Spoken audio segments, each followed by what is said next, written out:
Combler le fossé entre la technologie et les gens en organisant des conversations avec des experts et des leaders de l'industrie. Bienvenue dans ce nouvel épisode de Volcano à Paris. Je me présente, je m'appelle Isaac Yongala et j'ai le plaisir de pouvoir co-animer ce nouvel épisode de podcast avec mon compagnon de toujours. Bonjour Loïc. Bonjour Isaac, bonjour à tous, j'espère que vous allez bien. Comment ça se passe ta journée Isaac? Ça va super bien et la journée ça se passe bien, nous sommes en fin de semaine donc nickel. Et effectivement, je pense que cet épisode il s'annonce très intéressant. On Tout a à fait. quelqu'un de très spécial avec nous aujourd'hui. Je te laisse la parole. Tout pour à lui fait. commenter. L'épisode, c'est vraiment un épisode inédit comme tu l'as dit, on s'y attendait pas. Et je ne vais pas faire durer les suspens assez longtemps, je vais la laisser se présenter. Bonjour Isaac, bonjour Loïc, j'espère que vous allez bien. Merci pour l'invitation. Moi, c'est Aïssatou Lamaranaba, assistante à Volcano, assistante marketing à Volcano et stagiaire. Je suis étudiante en marketing digital. Okay. Super, bienvenue à Aïssatou sur cet épisode de podcast. Merci beaucoup Loïc. Déjà, merci Aïssatou d'avoir accepté notre invitation. Nous, ce qu'on fait ici, lorsqu'on accueille un ou une invitée, on essaye déjà de pouvoir instaurer un sentiment, un cadre de confiance avec la personne. Ce qu'on va faire dans un premier temps, je vais te laisser parler de toi. C'est-à-dire, tu vas parler de ton parcours universitaire, scolaire même, jusqu'à ce que tu sois arrivé là où tu es actuellement. D'accord Isaac, ça sera avec plaisir. Alors moi, j'ai eu mon bac ici au Sénégal, j'étais en série L2. J'ai eu mon bac, je suis partie en France pour faire les études. Du coup, j'étais en école de commerce. Je suis en école de commerce d'ailleurs. En première année, j'étais en bachelor commerce international, marketing et business. Mais j'ai fait 2 mois de stage à Pandora. J'ai fait 2 mois de stage. Je me suis dit, bon, ça, c'est pas trop fait pour moi. Et pendant les vacances d'été, j'ai décidé de changer d'école. Mais quand même, je vais rester dans le cadre commercial. Du coup, j'ai cherché une école de commerce, mais qui fait du marketing digital. Du coup, j'ai vu mon école actuellement, là où je suis. Et je fais le bachelor 2 en marketing digital. Et actuellement, je suis en stage de 3 mois à Volcano et ça se passe super bien. Super Aïssatou. Et tout à l'heure, tu as dit que tu as choisi finalement de partir en marketing. Qu'est-ce qui t'a poussé en fait à choisir le marketing pour ta formation après? Oui, j'ai choisi de changer de route pour faire du marketing digital parce que, comme je te l'ai dit tout à l'heure, j'ai fait un stage de 2 mois à Pandora et ça s'est très bien passé quand même, ça s'est super bien passé, j'ai kiffé. Mais après, je me suis posée, je me suis dit, le commerce, est-ce que c'est fait pour moi? Tout ce qui est commercial, parler avec les clients parce que j'étais trop fermée, je ne suis pas quelqu'un d'ouvert, je suis timide. J'étais timide. J'étais timide. Effectivement. Du coup, je me suis dit, non, ça, c'est pas fait pour moi. Il faut que je trouve quelque chose que j'aime bien. Et là, j'ai commencé à chercher. Pendant les vacances d'été, j'étais là, je cherchais. Je me disais, moi, tout le temps, je suis là. Je suis sur Canva, je crée des contenus, je cherche des choses, je crée des vidéos, je fais des montages. Je me suis dit, OK, j'ai fait des recherches et je me suis dit, j'ai vu que ce que j'aime, c'est en rapport avec le marketing digital. Parce que je ne connaissais pas trop le marketing digital aussi. C'était juste comme ça. Et là, j'ai fait des recherches, beaucoup de recherches, ce qui m'a permis de voir que ça a un rapport avec le marketing digital. Je me suis dit, OK, donc là, j'ai trouvé ma voie. Je vais aller chercher donc une école de marketing digital. Et c'est pour ça que je suis partie. J'ai cherché, j'ai fait un concours et ils m'ont pris, j'ai commencé les cours. Ok. Est-ce que ces changements-là, en tout cas de passer de ton bachelor en commerce et en marketing, il n'y a pas eu un gap qui séparait les deux? Ou bien pour toi, ça a été un changement normal? Au début, c'était un peu compliqué parce que je craignais que le changement ait un facteur négatif pour mon parcours. Mais comme je l'ai dit, j'ai décidé de changer d'école, mais quand même, je vais rester dans le cadre commercial. Donc, je suis partie voir une école de commerce spécialisée en marketing digital. Donc là, je vais partir directement en 2e année parce que je ne voulais pas reprendre de classe. C'était out, je ne voulais pas reprendre de classe.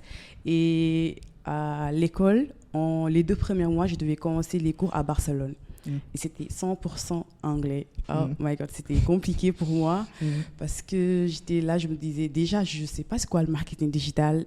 J'ai pas fait en première année, je n'étais pas en marketing digital. Donc là, il faut que je cherche, il faut que je fasse des recherches. Du coup, pendant l'été, quand j'ai trouvé mon école et qu'ils m'ont dit qu'on va partir en Barcelone pour faire les 2 mois de cours en anglais, je me suis dit, OK, donc il faut que tu commences à faire des cours. J'étais là, je faisais des recherches. Je regardais des vidéos et ça m'a permis de comprendre un peu. Et pendant les 2 mois à Barcelone, c'était des cours 100% anglais et c'était en e-commerce. C'est pour des cours de e-commerce. Et au début, c'était vraiment compliqué. Juste un peu. C'était pas trop compliqué aussi. C'était juste un peu, mais ça va. Et finalement, tu t'es bien retrouvé, je pense, parce que le marketing digital, maintenant, je pense, c'est ta passion un peu. Et donc, toi, tu as rejoint l'équipe Volcano, tu as dit en mois de mai. Oui. Comment tu as découvert Volcano et qu'est-ce qui t'a poussé à vouloir faire un stage à Volcano? Alors oui, comme tu l'as dit, j'ai commencé en mai. C'était en fin mai 2023. C'était récent. Alors, Volcano, c'était en décembre, je pense, décembre 2022.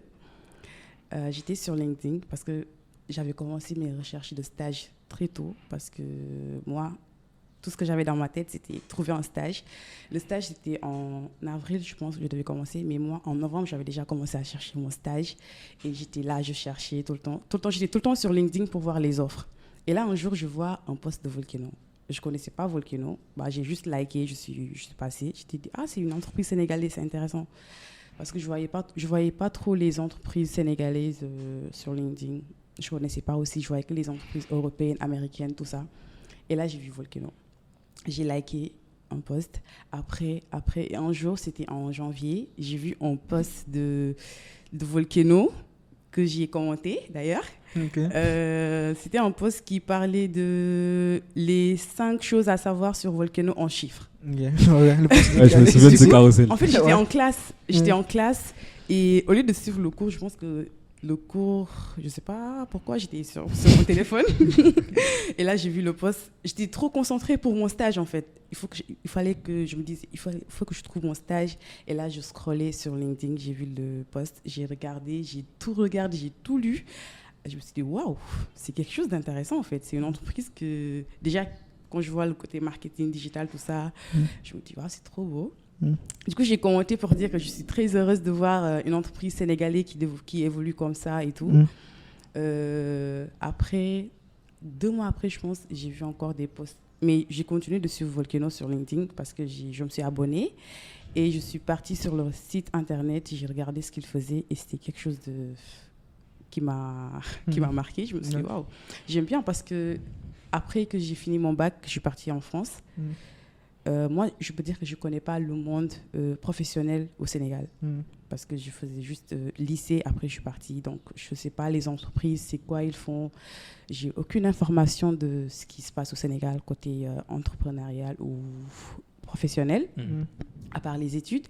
Et du coup, j'ai commencé à regarder tout le temps. Je me suis dit, ouais, c'est vraiment intéressant parce que je ne savais pas qu'il y avait tout ça au Sénégal. Et du coup, j'ai suivi Volcano. Et là, pour ma recherche de stage, c'était un peu compliqué parce que ils te demandent tout le temps des 5 ans d'expérience. En plus, moi, en première année, je n'étais pas en marketing digital. Donc, c'était un peu compliqué. Et je me suis dit, moi, l'essentiel, c'est de trouver un stage. Parce que le stage, c'était obligatoire. Mais dans ma tête, ce n'était pas pour valider l'année. C'était pour avoir l'expérience. Même s'ils me disaient que le stage, c'est juste un stage, mais pas obligatoire. Facultatif. Moi, dans ma tête, c'était de trouver un stage, d'avoir de l'expérience, parce que ça va me servir demain. Et du coup, je me suis dit que ça soit en Guinée-Bissau, Guinée-Conakry, États-Unis, Australie, je vais trouver mon stage. Et Dieu a fait que je l'ai trouvé ici au Sénégal. J'ai contacté Hadi sur LinkedIn.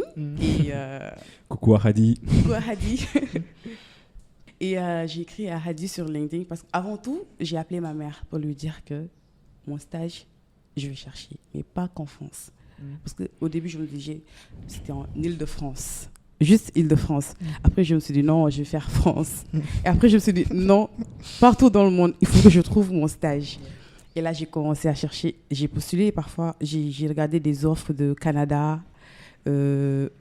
Canada, France, États-Unis. Pas États-Unis, Sénégal.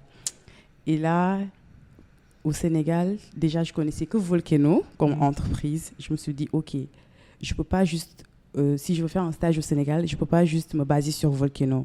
Il faut que je cherche beaucoup d'entreprises.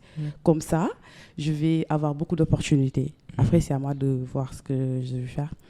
Et après, j'ai fait une demande de stage. Et du coup, j'ai envoyé un message à Hadi sur LinkedIn et elle m'a répondu en moins de 48 heures. Et j'étais vraiment contente. Je me suis dit, waouh, ça, c'est quelque chose que je sens que ça va bien se passer. Elle m'a laissé l'adresse mail de la RH L'Oréal et son adresse mail pour que je fasse une demande de stage. Et j'ai fait ça. Le même jour, j'ai envoyé une demande de stage parce qu'il n'y avait pas d'offre. J'ai consulté, il n'y avait pas d'offre à Volcano.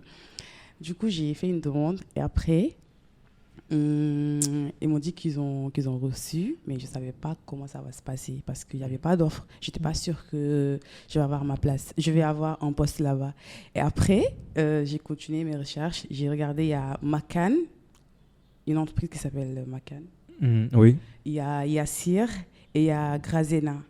Et ils avaient des offres, eux. Et du coup, je parlais avec Fatou Bitey de Consortium Jeunesse. On s'est parlé sur LinkedIn. Elle m'a envoyé tout le temps des offres qu'elle voyait qui avaient un rapport avec mon profil. Du coup, j'ai postulé pour ces 3. Mais il y a Macan qui m'ont quand même écrit pour un entretien. Et au même moment, il y a Volcano. Et moi, j'avais Volcano dans la tête. Je me suis dit, moi, c'est Volcano. Parce que déjà, c'est une entreprise que j'aime. Donc, c'est sûr que si je trouve un stage là-bas, je serai à 100% sur mon stage. Je ferai tout mon possible pour réussir mon stage, pour avoir de l'expérience. Et c'est comme ça que j'ai fait un entretien avec L'Oréal, un entretien RH. Après, le lendemain, j'ai fait un entretien technique avec Isaac, Loïc, M. Tcherno, Hadi. C'était stressant. Isaac m'a posé plein de questions. Et je pense que je me suis sortie parce que j'ai eu mon stage. Après, j'ai fait un étude de cas et au final, j'ai commencé mon stage. Ouais, ok, c'est super ce que tu dis. En tout cas, on sent la détermination et la hargne que tu avais. Moi, j'ai une question, c'est de pouvoir savoir, parce qu'on va mettre tout dans le contexte que toi, tu voulais un stage en présentiel. Et nous, on t'avait conseillé de pouvoir le faire à l'essentiel pour limiter les coûts et tout comme ça. Est-ce que le fait que tu puisses travailler en télétravail, parce que toi, tu étais en France et nous, on était au Sénégal, cela n'a pas été un frein pour toi? Bon, moi, au début, quand je postulais pour le stage, quand j'ai fait ma demande de stage, dans ma tête, c'est que je viens au Sénégal pour faire le stage parce que je ne voulais pas les choses en distanciel. Je n'ai jamais fait, donc ça me faisait peur. Je me disais, est-ce que je vais avoir de l'expérience? Parce que moi, dans ma tête, c'était avoir de l'expérience. Donc, je me disais, si je reste là-bas, comment je vais gérer? Ça va être compliqué. Je ne vais pas avoir trop d'expérience, je ne vais pas m'intégrer. Et du coup, comme je t'ai dit, avant de commencer mon stage, avant de chercher au Sénégal, j'en ai parlé avec mes parents. Je les ai dit, si je trouve un stage au Sénégal, est-ce que c'est bon? Ils m'ont dit, ouais, c'est comme tu veux. L'essentiel, c'est de trouver un stage. Donc, j'ai dit, OK, je vais chercher. Si je trouve au Sénégal, je viens, je fais mon stage. Et lors de l'entretien, je ne m'attendais pas à ça. Monsieur Tcherno, il m'a dit, c'est bon et tout. Du coup, vous comptez rester en France pour télétravail ou vous venez au Sénégal? J'ai dit, non, je viens au Sénégal pour faire mon stage. Il m'a dit, et il a noté, je pense. Et après, quand on a fini, il m'a dit, en tant que frère, je te conseille de faire un stage en distanciel. Et comme ça, tu vas chercher ton alternance en France. Comme ça, tu vas faire tes entretiens, tout ça. Je me suis dit, waouh, je ne m'attendais pas à ça. Du coup, j'ai dit, OK, je pense que c'est une très bonne idée parce que ça m'a servi, parce que en moins de 2 mois, j'ai trouvé mon alternance. La bonne nouvelle. La bonne nouvelle, ouais. Finalement, ça a été une bonne chose, en fait, je crois. Oui, c'était une bonne chose parce que je me disais, si j'étais venue au Sénégal, j'allais faire ma démarche d'alternance, mais ça serait en distanciel. Et souvent, les entreprises, ils préfèrent appeler la personne directement par téléphone. Donc, s'ils t'appellent, tu ne décroches pas ou c'est un numéro qui ne passe pas, c'est out. On te met de côté. Ils n'ont pas le temps de rédiger un mail pour te dire que ouais, tout ça. Donc, je me suis dit, waouh, c'est bien. Et en moins de 2 mois, comme je t'ai dit, j'ai trouvé mon alternance. Et je dis merci à M. Tcherno pour cette idée. Merci pour ce conseil. Et est-ce que tu n'avais pas, vu que tu as dit que tu ne voulais pas déjà le faire en télétravail, est-ce que tu pourrais dire quand même que ces 2 mois que tu as fait en télétravail, tu t'es senti comme si tu étais en présentiel un peu? Parce que c'est vrai que tu avais peur d'acquérir de l'expérience, tu ne savais pas si tu allais pouvoir apprendre beaucoup de choses. Est-ce que ça t'a servi quand même de faire ces 2 mois en distanciel? Oui, en fait, après l'entretien, je me suis dit, OK, donc si Volcano me prend en tant que stagiaire, je vais faire un stage en distanciel. Donc ça, il faut que je l'ai en tête. Il faut que je me prépare psychologiquement. Du coup, je me suis dit, OK, Aïssatou, tu vas faire un stage en distanciel avec des gens qui sont au Sénégal. Toi, tu es là, il y a le décalage horaire parce que je finissais à 20h. mais tu vas quand même le faire. Tu vas te concentrer parce que de base, si tu es en distanciel, tu peux faire ce que tu veux. Ouais. En quelque sorte. Tu peux être dans la cuisine, tu dis non, je suis connecté sur Discord, c'est bon, je suis en ligne. Mais là, j'étais tout le temps dans ma chambre, j'étais concentrée sur mon travail. Je faisais rien. Des fois, il m'arrive, ma grand-mère, elle me dit, tu manges pas? J'ai dit non, je travaille. Tellement que j'étais à fond dans mon travail. Donc, je pense que c'est ça qui m'a aidée. J'étais prête psychologiquement et j'étais vraiment à fond dans mon stage. Ça n'a pas changé. J'avais peur, mais cette peur, je pense que ça s'est transformé. Il fallait le vivre, quoi. Oui, je l'ai vécu surtout avec mon équipe, Isaac, Loïc et Khadi. Je ne me suis pas sentie seule, pas du tout. J'étais là tout le temps avec eux. Je les appelais, eux aussi, tout le temps, ils m'appelaient. Donc, ça s'est super bien passé. Aïssatou, dis-moi, comment est-ce que tu passais tes journées quand tu étais en télétravail et comment se sont passées tes journées quand tu es venu en présentiel avec l'équipe? Diamétralement opposé. Parce que quand j'étais en télétravail, là, je me lève le matin. Des fois, je ne prenais même pas le petit-déj parce que c'est la routine, en fait, tous les jours. Il y avait le décalage horaire aussi. Oui, il y avait le décalage horaire parce que quand, je devais commencer à 10h30 parce que chez vous, c'est 8h30. Donc, au début, je ne savais pas. Je commençais à 9h. Je prenais les horaires de la France, mais il y a un de mes collègues qui m'a appelé pour me dire non, on ne commence pas à 9h, on commence à 8h30. Je me suis dit, oh, je ne savais pas. Et du coup, toute la journée, j'étais dans la chambre. Je ne sortais pas. Des fois, même pour manger, je n'avais même pas envie de manger parce que je ne fais rien. Je suis sur place. Je suis assise dans mon lit parfois. Au début, j'avais mon bureau, mais après, je me suis dit, oh, c'est plus confortable. Je vais me mettre dans le lit et je vais travailler. Mais après, je suis venue ici. Ça change. Qu'est-ce qui a changé? Je me couche tôt pour me réveiller tôt, pour venir au travail. Et là, je voyais tout le monde et même le pause déj, je le prenais. À 10h30, je dis, c'est l'heure de manger. Moi, je vais manger. Sachant qu'en France, je ne me levais même pas pour boire de l'eau. Je restais sur place et tout. Mais là, je respecte tout. Et ça change vraiment. Tu as eu l'impression de fournir plus d'efforts ou... La journée était plus longue en France parce que déjà, dans ma tête, je me disais, wow, je travaille jusqu'à 20h alors que c'est 18h ici, je sais. Mais dans ma tête, je me dis, wow, c'est trop long. Après, ici, ça passe vite parce que je prends des pauses, je reviens. Après, tout à l'heure, j'ai mangé, mais là, c'est bientôt la fin de la journée. Ça passe très vite. C'est parce que je suis avec les gens, peut-être. C'est ça aussi. Ok, c'est parfait. Ma question maintenant qui me vient à l'esprit, bon, pas ma question parce qu'on n'est pas dans un interrogatoire, du moins. En fait, on veut discuter, apprendre ces derniers temps que tu as passé à Volcano. Ce que je veux savoir, c'est, on va mettre tout dans le contexte que tu rejoins une équipe qui est déjà en place depuis pas mal de mois. Une équipe qui tournait pas mal déjà avant ta venue. Est-ce que toi, le manque de compétences, je peux dire, parce que c'était ton premier stage où tu devais vraiment faire du marketing, on est d'accord. Est-ce que cela n'a pas été un frein pour toi, tu vois? Ça n'a pas été une sorte de barrière où tu ne te disais pas trop, je vais rejoindre des gens qui sont déjà là pendant quelques temps. Donc, Bon, je veux dire que non. Okay. Parce que moi, en venant, je savais que je n'avais pas de l'expérience en marketing digital. Bon, je faisais juste des choses pour moi-même. Donc, je n'étais pas en entreprise pour faire des stages ou des stages en marketing. Donc, c'était un peu dur, je me disais, parce que moi, je suis comme ça. Dans ma tête, je me dis non, je suis nulle.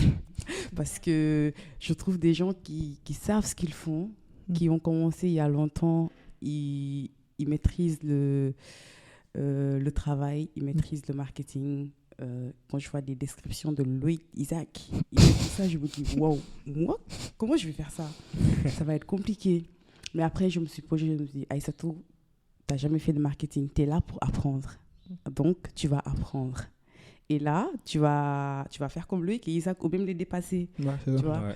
Donc, c'était ça. Mais après, il y a un autre. Mon ego me disait, non, tu es trop nul. Vas-y, regarde ce qu'ils font. Ils font beaucoup de choses.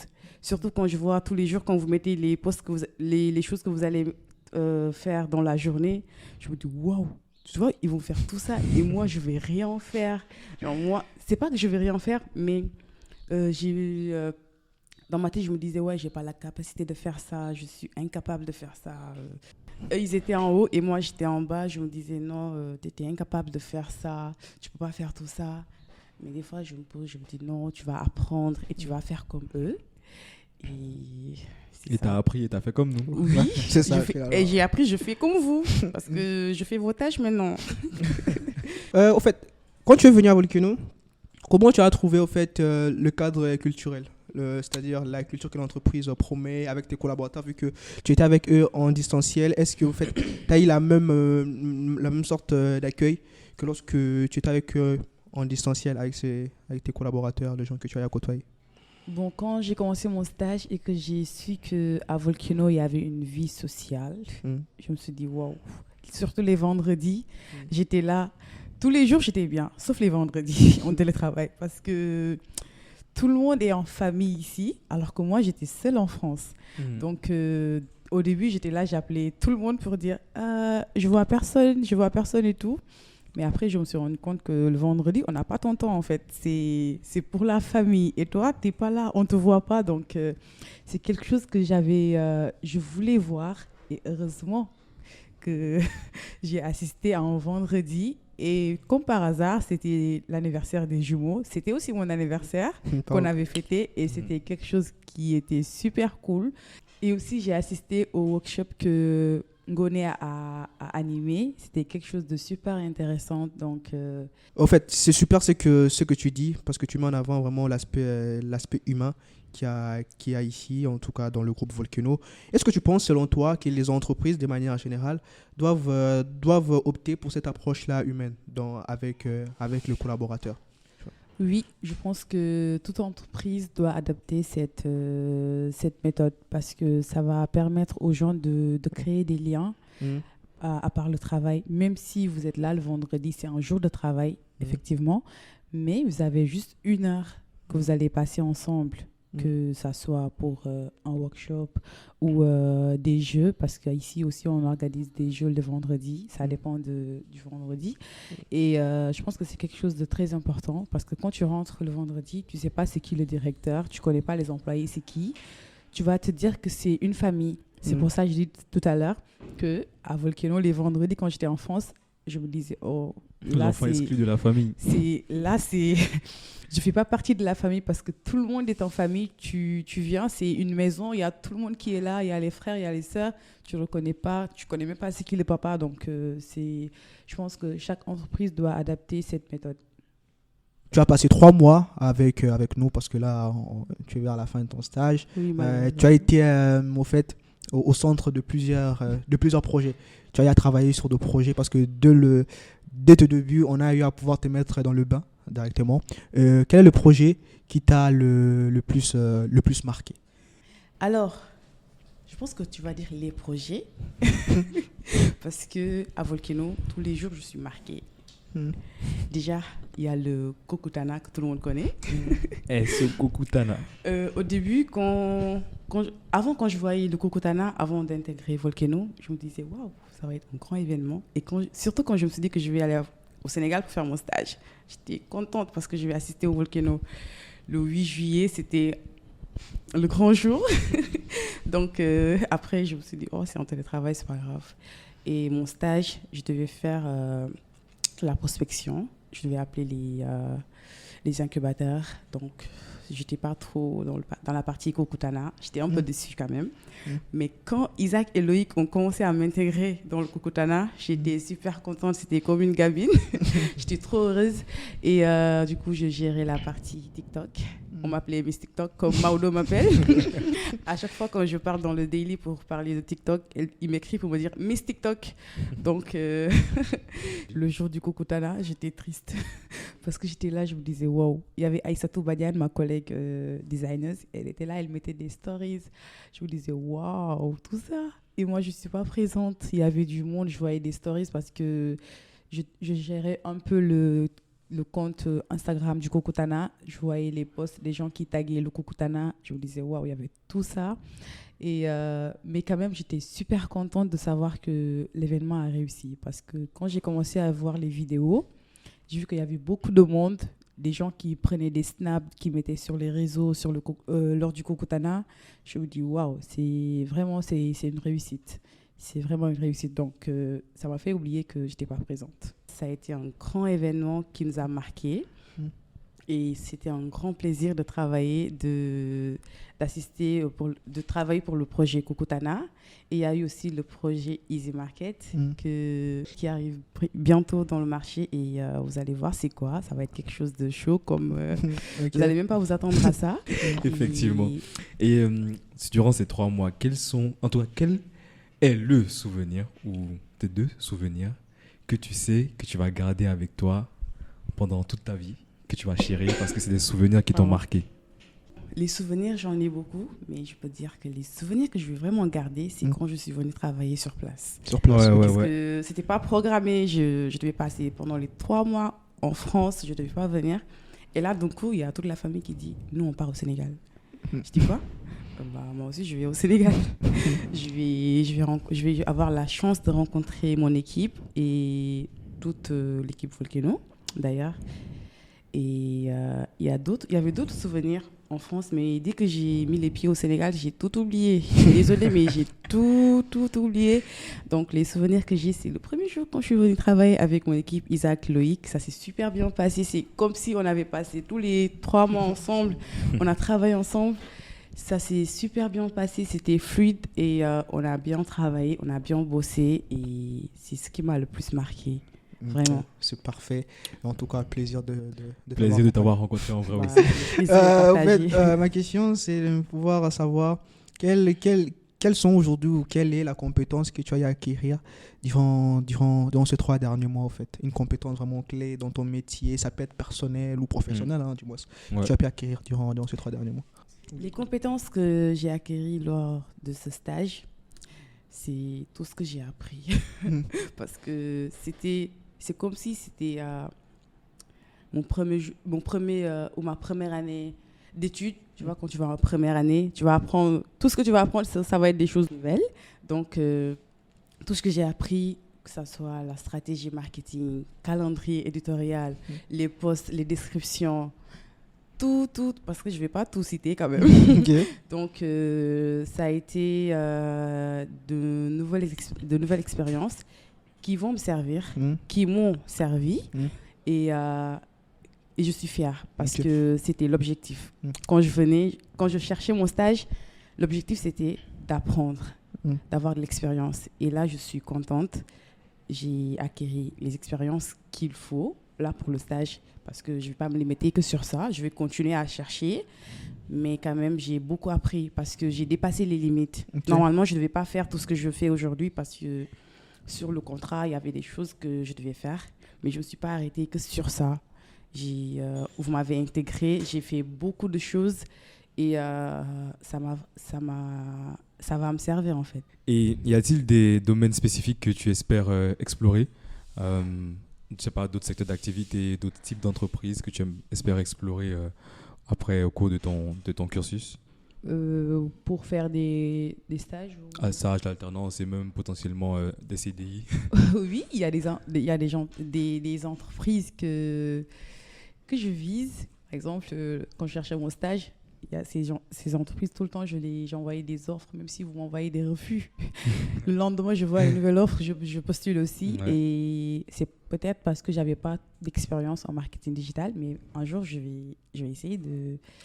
Et quels sont les secteurs d'activité qui pourraient te parler? La finance, je sais pas. Bon, il y a l'automobile. L'automobile. Ouais. Il y a aussi la restauration. Okay. J'aimerais bien découvrir le marketing de la restauration aussi, comment ça se passe, et de l'hôtellerie, ouais. Ouais, là, nous sommes en train d'aller tout doucement vers la fin de cet épisode. Dans quelques jours, tu vas débuter une nouvelle vie.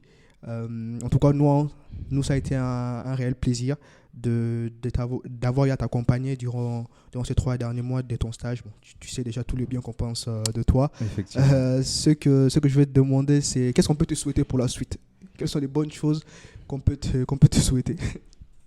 Bon, je vais partir aujourd'hui. Je ne sais pas si je vais dire heureusement ou malheureusement, mais j'ai un sentiment que travailler à Volcano, ça va trop me manquer et mon équipe surtout. Donc là, ce que vous pouvez me souhaiter, c'est la réussite, de continuer et d'évoluer surtout, parce que je ne veux pas m'arrêter ici, je veux évoluer, je veux avoir beaucoup de choses dans l'avenir. Et vous aussi, je vous souhaite pareil aussi. Et je pense que juste ça, ça suffit dans le cadre professionnel. On te souhaite vraiment le meilleur, tout le meilleur. Qu'est-ce que tu souhaites à Volcano aujourd'hui aussi, en partant? Qu'est-ce que tu souhaites pour Volcano? Et est-ce que tu te revois revenir travailler à Volcano d'ici quelques temps? Volcano, c'est une entreprise que j'apprécie vraiment. Parce que déjà, leur domaine, c'est quelque chose que j'aime bien.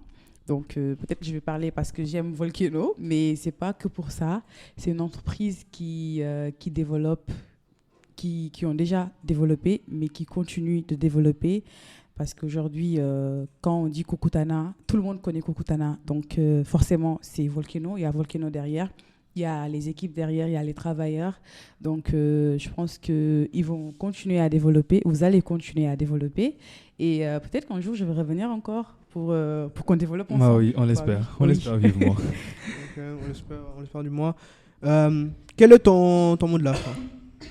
Bien qu'il y a pas... Ce n'est pas une fin, on se dit juste au revoir. Je pense qu'on va se voir au sommet. Nous, en tout cas, on reste en contact. Ouais. Quel est pour toi le mot de la fin que tu peux adresser, je sais pas, aux jeunes, aux gens, bref. Un message fort que tu as envie de faire passer à la jeunesse. Merci d'avoir précisé à la jeunesse parce que j'allais dire un message qui concerne la jeunesse. Okay. Moi, je vais conseiller à la jeunesse de chercher de l'expérience parce qu'aujourd'hui, il y a beaucoup de jeunes qui sont en études, qui font des études de management, marketing, commerce, mais qui cherchent pas les compétences. Parce qu'aujourd'hui, si tu fais des études, c'est... Moi, dans ma tête, je me dis c'est obligatoire de faire un stage ou de chercher, même si c'est un stage de 2 semaines, c'est quelque chose d'obligatoire pour toi parce que ça va te permettre d'apprendre des choses que tu ne connaissais pas.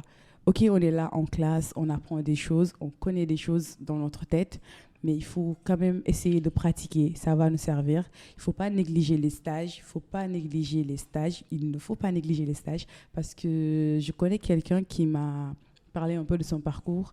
Je ne vais pas trop parler, mais elle m'a dit qu'en première année d'études à l'université, elle a fait un stage. Et dans sa classe, elle était la seule à faire un stage. En deuxième année, elle était plus calée que n'importe qui dans la classe. Donc, ça va être quelque chose qui va vous servir, mais aussi, ça va travailler dans votre CV et dans le futur, si vous partez en entreprise ou vous souhaitez créer votre propre entreprise. Donc, c'était ça. Donc, c'est très inspirant. Nous sommes arrivés à la fin de cet épisode de Volcano à Bari. Merci à Loïc. Merci Isaac, merci à Isatou. Ça a été vraiment un épisode assez top. Pour celles et ceux qui veulent rentrer en contact avec toi, je vais te laisser dire le soin sur LinkedIn. Non, sur LinkedIn, c'est quoi? Sur LinkedIn, c'est Aïssatou Lamara Naba. Je pense que vous allez le mettre en commentaire de l'épisode. Donc, vous allez retrouver toutes les informations en commentaire, en caption de l'épisode. Ok, c'est parfait. Ça a été un plaisir de pouvoir de vous avoir, de discuter, parce que c'est ça même le but, le sens même, c'est d'avoir des échanges, mettre l'humain au centre même. Donc, on se donne rendez-vous pour de prochains épisodes. Il y a des nouveaux concepts qui vont voir le jour. Et on se dit à la prochaine. N'hésitez pas à vous abonner sur tous les réseaux sociaux de Volcano. Et surtout, restez connectés parce qu'il y a de grosses choses qui arrivent. Ok, c'est parfait. Merci à tout le monde. Prenez soin de vous.